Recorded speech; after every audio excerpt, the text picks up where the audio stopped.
Nama saya Nanda, saya mahasiswa, nama baptis saya Catherine.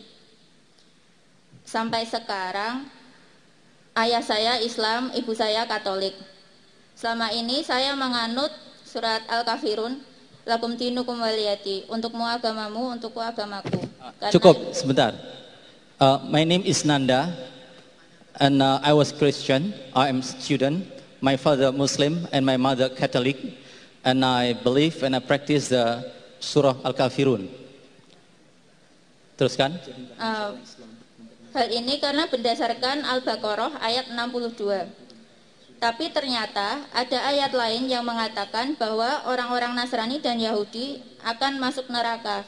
Mengapa ayat yang lain ini kontradiksi dengan Al-Baqarah ayat 62 itu? Lalu siapa? Ya, cukup.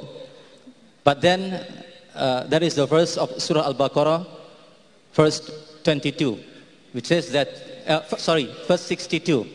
Verse 62, and there's also that says Christian, Jews, they are not Muslim, they will be in the hell.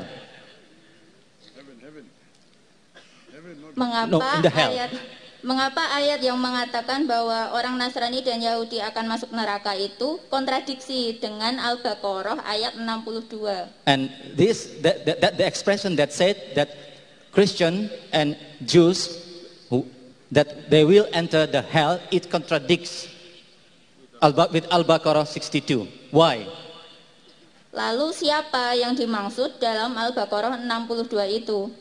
And who is then in Surah Al-Baqarah in 62?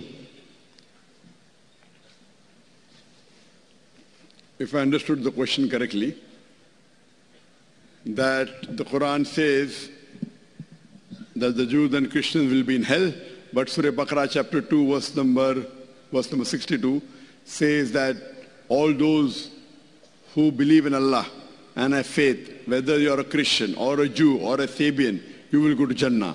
So these two verses are contradicting. Before I answer this question, I find it very common in Indonesia that Muslims are marrying non-Muslims and they do it so freely. And while traveling in these few days, I realized that Muslim parents willingly give their daughters to marry a non-Muslim. If a Muslim parents give their daughters in marriage to a non-Muslim, most probably even you will be held responsible. Why do the Muslim parents of Indonesia give their daughters and their sons in marriage to non-Muslims? How are you doing it? Allah clearly states in the Quran, in Surah Baqarah, chapter number 2, verse number 221, that do not marry mushrikah until she believes. A believing woman is far better than a mushrikah, even if she allows you. That means you do not marry a mushrik girl until she believes. A believing woman, even if she's a slave woman, even if she's a servant, she is far better than a Muslimah, even if she allows you. She may be the Queen of England, she may be the most beautiful woman in the world, but if she's a non-Muslim, a Muslim woman who is a slave woman is far superior. Why don't the Muslims of Indonesia know that? The verse continues, do not marry a mushrik, do not marry an unbelieving man until he believes. A believing man, a slave man, a servant who's a poor man is far superior than a non-Muslim, even if he allows you. He may be the most handsome man in the world. He may be the king of the world. But a man who has belief, faith is far superior. I think the Indonesian parents don't read the Quran with understanding. In my country, India, if the children of a Muslim parent marry a non-Muslim, 99% they'll be thrown out of the family. Here, the parent is very happy. My daughter is marrying a Christian, my daughter is marrying a Hindu, my son is marrying a... Hindu lady and he wants to become Hindu and they laugh. What's happened to the Muslims of Indonesia?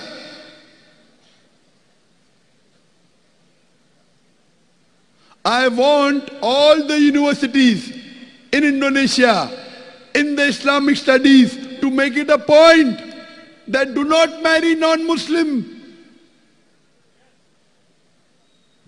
I'm shocked. When we go to a minority Muslim country, they excommunicate the person. The parents dishonor. Here, make it very clear that if you have an option between marrying a non-Muslim, who may be the king of the world, who may be the most handsome man, who may be the most beautiful, who may be Richard Gere, anyone. He may be Bill Gates. But a Muslim man who's a servant, who may be the most ugliest man in the world, he is far superior because he has Iman. If you have Iman, you will go to Jannah. I want to tell the Muslim men, do not marry non-Muslim women. She may be the most beautiful woman in the world, not Indonesia. She may be the most wealthiest woman in the world. She may be a queen. But if you have a mu'mina, a believing woman, who may be the most ugliest woman in the world, who may be a slave woman, she is far superior because she will take you to Jannah. She is your muhsana. The Quran says your wife is a muhsana. Muhsana means fortress against the devil. If you marry a non-Muslim, they are a fortress of the devil, not against the devil.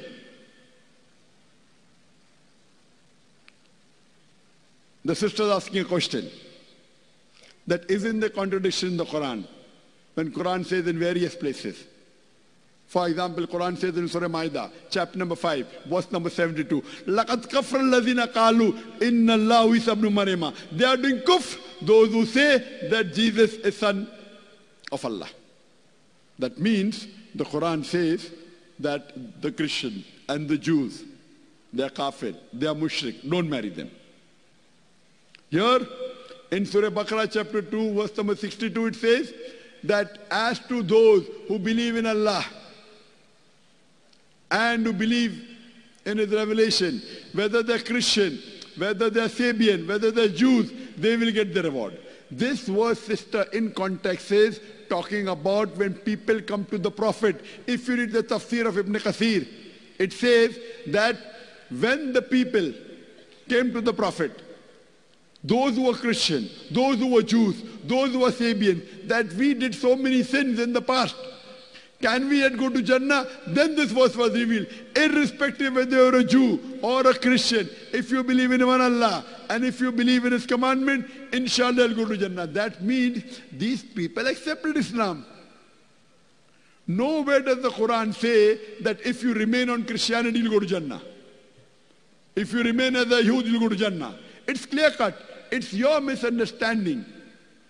The verse of Surah Baqarah chapter 2 verse number 62 is talking about those people who were in the past Christians and Jews and Sabians, and now if they accept Islam, Allah says if you accept Islam, you will go to Jannah. Hope that answers the question.